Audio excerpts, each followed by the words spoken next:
एक आदमी अचानक डर गया जब उसने देखा कि होटल का झूमर अजीब तरह से घूमने लगा है। वह उठकर देखने ही वाला था कि झूमर तेजी से नीचे गिर पड़ा। गनीमत रही कि आदमी ने समय रहते बचाव कर लिया। लेकिन जहां झूमर गिरा था वहां अचानक दो लड़कियां खड़ी थीं। उन्होंने आदमी को बताया कि अगर वह इस अजीब होटल से बाहर निकलना चाहता है तो उसका रास्ता उन्हीं के कमरे में है। लेकिन बिना किसी सबूत के उनकी बात पर यकीन करना मुश्किल था। फिर भी उसके पास कोई और रास्ता नहीं था।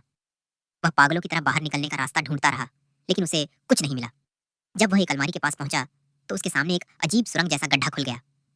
अंदर की लचीली हिलती डुलती आकृतियां किसी मुड़ी तुड़ी आंतों जैसी लग रही थीं। आदमी दहशत से जड़ हो गया। उधर होटल भी धीरे धीरे सिकुड़ता जा रहा था। जिंदा रहने के लिए उसे डर पर काबू पाकर भीतर घुसना ही पड़ा। जैसे जैसे वह आगे बढ़ता गया उसे दूर एक हल्की रोशनी दिखी। उसने सोचा कि शायद वह अब बाहर निकलने वाला है, लेकिन सामने जो दिखा उसने उसका दिल दहला दिया। वह रोशनी असल में एक रहस्यमयी जीव के अंडे जैसे भ्रूण से आ रही थी। वह कुछ किए बिना बस उसे ध्यान से देखने लगा। फिर उसने सावधानी से उसे छुआ और भ्रूण में मौजूद जीव धीरे धीरे उसकी ओर बढ़ने लगा। आदमी ने घबराकर उस पर दो थपकी दी और तभी जीव ने अपना असली रूप दिखा दिया। असल में पूरा होटल इसलिए सिकुड़ रहा था क्योंकि वह इस अंडे के लिए पोषण स्रोत बन चुका था। जैसे जैसे जीव बढ़ता गया होटल की जगह कम होती गई और दीवारें अंदर की ओर धंसती गईं।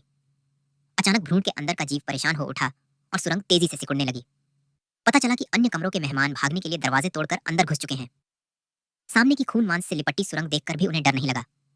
वे तो श्रद्धा से घुटनों के बल बैठकर प्रार्थना करने लगे। फिर वे बिना झिझक धड़कती सतह पर आगे बढ़ने लगे। उधर भ्रूण के अंदर का जीव दर्द से तड़प रहा था। स्थिति बिगड़ते देख आदमी ने एक परंपरा विरुद्ध फैसला लिया। वह पूरी ताकत से उस भ्रूण के भीतर कूद गया। अजीब बात यह थी कि वह मरा नहीं, बल्कि खुद को एक गहरे महासागर में तैरता पाया। तभी उसे एहसास हुआ कि वह रहस्यमयी जीव और कोई नहीं बल्कि क्थुल्हु था। क्थुल्हु ने उसके चारों ओर दो चक्कर लगाए